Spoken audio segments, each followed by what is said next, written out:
I'm Roger Solomon. I'm a psychologist who specializes in grief and trauma. My workshop will be on the utilization of EMDR therapy with grief and mourning. Grief is our reaction to loss. Mourning is our adaptation to the loss.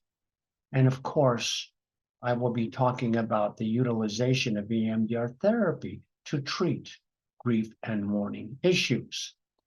I will describe several theoretical frameworks to understand grief and mourning. I will also explain the relationship between grief, how we mourn, and attachment.